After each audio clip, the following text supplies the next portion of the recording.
师、各位同学，大家好。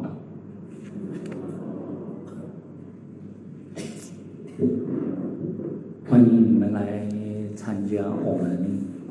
普照寺的这个华严法会。你们已经念了2天的经文，第一天没有念哦，有啊，我已经念了3天了。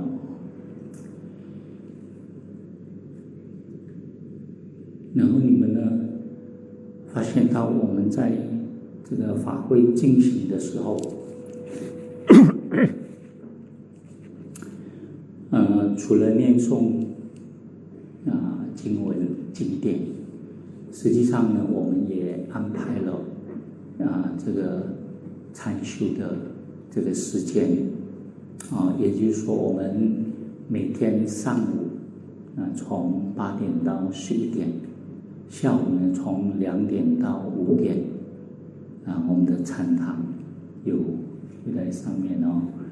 禅堂呢有开放，但是呢，我们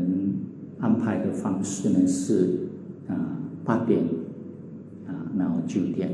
然后10点。如果你们想进禅堂的时候呢，就是在这个时间进去进去了以后呢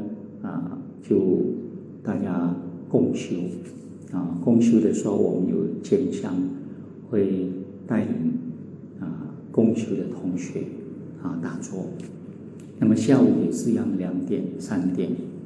然后4点间中的时间呢就不要上去因为我们把门关起来了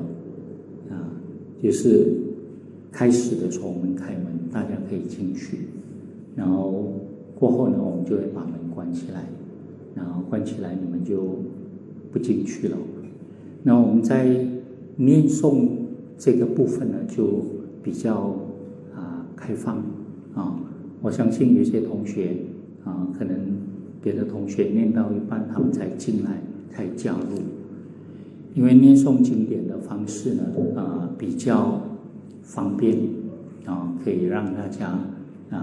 随时呢可能需要进出。但是禅修呢，我们就会比较稍微严格一点。那我发现到说大家果然都是来参加法会的这边呢座无虚序上面呢是因为我们这边是有，禅修是空，果然我们的禅堂是空的但是呢也有几个同学呢我们的同学，因为这个消息呢可能很多同学不知道然后大部分是我们慧根师资的同学比较知道，他们就在上面，有的就在上面打坐，有的就当这个监香这个是顺便提一下你们如果念到觉得想休息一下，看一下时间那可以上去就上去。因为在这边念经老实说我不会念经也不敢跟你们这样一起念。为什么呢？因为我发现念经有一点点辛苦辛苦大家了那你们不要觉得辛苦我经常四处弘法的时候呢，我到一个点，然后有时候会放点消息，然后就有人说辛苦法师了，我就跟他们讲，不是辛苦，是幸福了不是辛苦了，是幸福了你们来这边太幸福了，我们有这样的一个殊胜的法会，然后让大家来参加。我们有很优秀的法师来带领大家念诵这么殊胜的一部经典，而且告诉大家，这个法会呢，空前也应该会绝后啊。我们不知道以后还没有这个因缘在办，那么这次呢，是因为有法师有佛友发动，我们就办了，然后刚好也是我们普照寺的80周年纪念。那么为了筹备这个活动呢，我们好多佛友呢、法师呢都真正是辛苦了。但是我希望他们在辛苦的时候呢，要觉得是很幸福的因为这样的因缘很难得，而且我们把这个念诵的时间这个期限放长了，然后放长了以后呢，大家可以在从容的这个状态中，好好的来念诵这部经典。因为你们自己本身要念诵的话，没有人领导，没有共修，其实也真的是不容易当然也有一些同学发心，可能有些同学呢已经把这部经呢念了好多遍，或者是读了好多遍了。然后这个法会进行，我们有2项活动，主要的然后他们又认为说晚上大家太空闲没事因为我们晚上没有念诵嘛，就说晚上来请我讲开示。他们这个有时候我们做这个宣传就是要吸引大家来，所以说讲华严经，我都跟他们讲，不可能讲华严经啦，讲华严经，我们的时间不够。我刚才忽然间想到一句话，这个我们可能是别的地方用，这次我发现跟我这个状况呢也很相似，叫做什么呢？叫做高不成低不就怎么说呢？如果要把华严经这么丰富的内容来讲的话有几个条件不具足。第一个，时间不够我们才有差不多，我真正讲课的时间差不多是18天，其实其中最后一天他放21号，所以你们看那个宣传真的是要他们有加水加水分21号呢，其实是一个佛曲演唱会，那么有一群音乐人，包括我的老同学帮我谱曲的，他是准备过来我们办一个音乐会，那么里面的词都是我写的，曲呢就其他的佛友他们谱的，然后就请一群歌者他们来唱，所以那天就没有了然后今天开始算大概是18天，18天要讲一部华严经，你们想想都知道太难了，难度太高了。第二个不足的条件呢是先讲你们你们听不懂然后第3呢讲会我自己，然后我没有办法讲因为这部经典呢在中国流传的时候呢把这个经典的内容讲述的，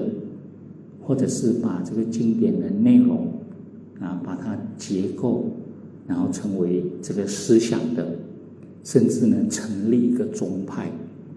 叫做华严宗，这些呢都是高僧都是一代宗师，一代祖师。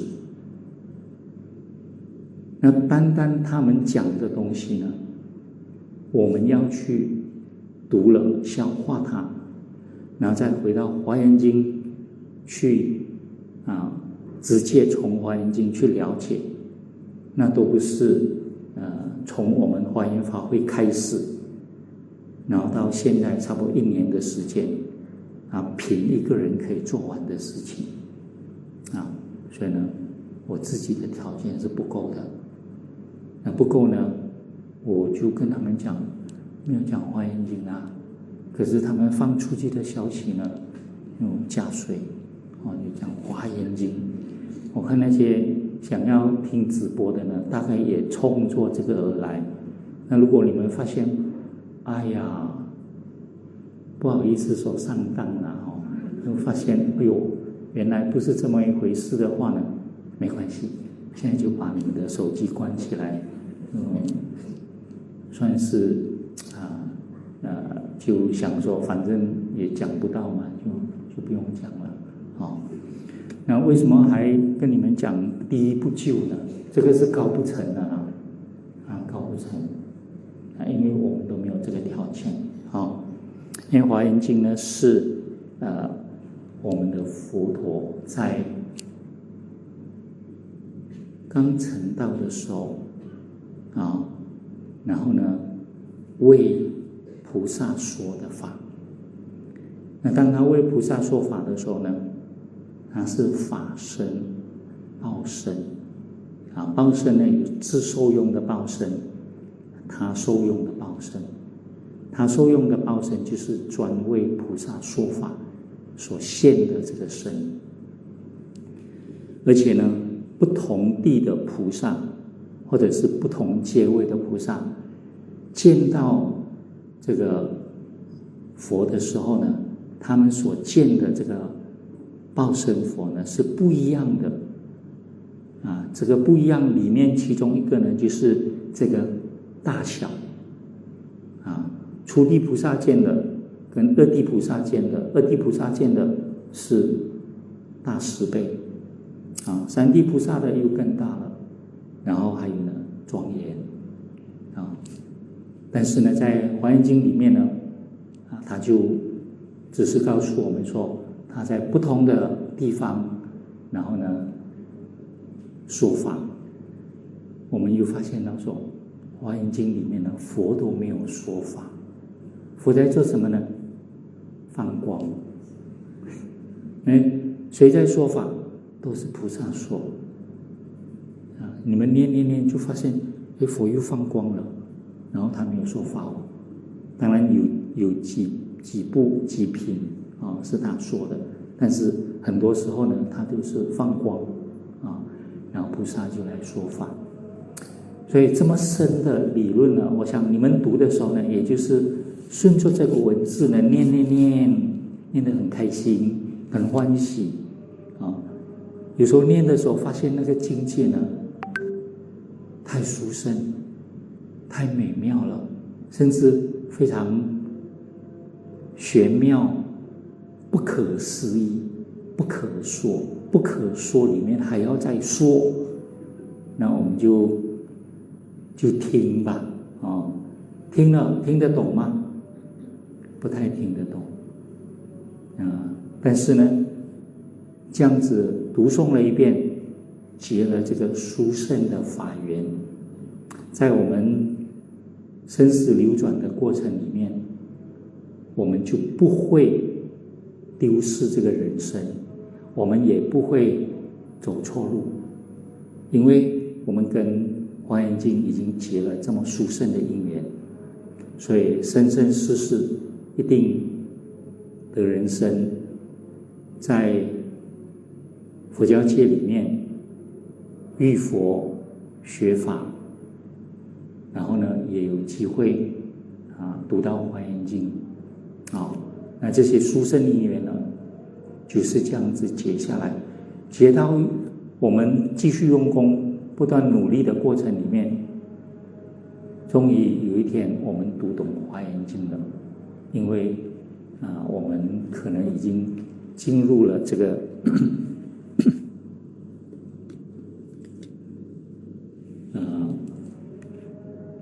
贤位，然后到圣位到圣地，然后在这个之前呢，我们在修这个信心52个阶位里面，我们现在在修的是信心等一下我们要谈一下这个信心那么这样子的话呢，我们这样子的阅读，这样子的念诵就很殊胜，所以说大家好幸福但是呢高不成嘛那低不就呢？为什么低不就呢？要讲的东西这本都讲完了你们有拿到了没有？有所以你们读一读就知道《华严经》一些表层的内容，所以呢不用讲了不用讲了然后呢，我之前也讲了这个生活中的菩提，当时我讲的是净行品。那么在讲净行品的时候呢，前面的部分呢也有介绍华严经，介绍这一部华严经，介绍一下。所以现在如果我拿过来就把它念一遍给大家听，你们每天晚上就来听我念书，有意思吗？没有意思所以找这本书来看这个是台湾法鼓文化的版本可能你们这边找法鼓山，找吉隆坡的菩提数据可能找到，那如果你们找不到的话，找马来西亚的版本，我忘记带上来。那个版本呢，应该是法语出版还是佛经出版我都忘记了，你看然后后来呢，想想《华严经》那么庞大的内容，怎么讲呢？没有办法讲那没有办法讲，高不成低不就，你又安排开示了，怎么办呢？我想说，我就讲这个普贤十大愿那么要讲普贤十大愿呢，后来我又发现到我们的祖母老和尚已经讲了普贤十愿讲话，你们去三会讲堂找回来读完了就差不多了，所以呢又不用讲了所以呢可以结束了我可以下台了吗？我讲完了如果是这样的话我们说这个水分太多了有的是完全差了那么远，低不就连想要讲这个《华严经》那个里面的这个普贤十大愿，《华严经》里面呢，普贤行愿品是一个结论就是三台童子53参参到最后呢，就是参到这个普贤菩萨，然后普贤菩萨呢就为他讲了这个入法界品，就是讲这个十愿的那么讲这个十愿呢，内容当然很丰富。那么之所以我发现到说我可以不要讲呢，是因为老和尚讲的太好了那么既然他讲那么好，我又讲不到那么好，那不是直接介绍你们去看就好了吗？所以我就想是不是可以这样子呢就开溜了又不行如果这样做的话呢有点过分不止那个什么你们受不了那个在网上的同学呢更受不了，那怎么办呢？就讲吧那既然十大愿老和尚讲的那么清楚了，我再讲不可能讲的他那么详细，因为这本书我如果全部念给你们听的话，大概也念不完啊。而且我有翻了一下，我刚刚学佛的时候呢，就看了这本书，非常的欢喜，因为里面有很多佛法，还有很多重要的这个名相，好。然后现在呢，如果要介绍给大家，就有一点像要从这边呢把资料拿出来，然后呢再念给你们听啊，或者是把老和尚讲的东西啊，有故事啊，有什么再讲一遍给大家听。你们听了觉得还是去找书来看比较好啊。这个大家放松一点啊，这样子怎么办呢？只好讲啊。所以这个讲呢，有一点点好像这个叫做什么？安排了，然后就要去把它做好。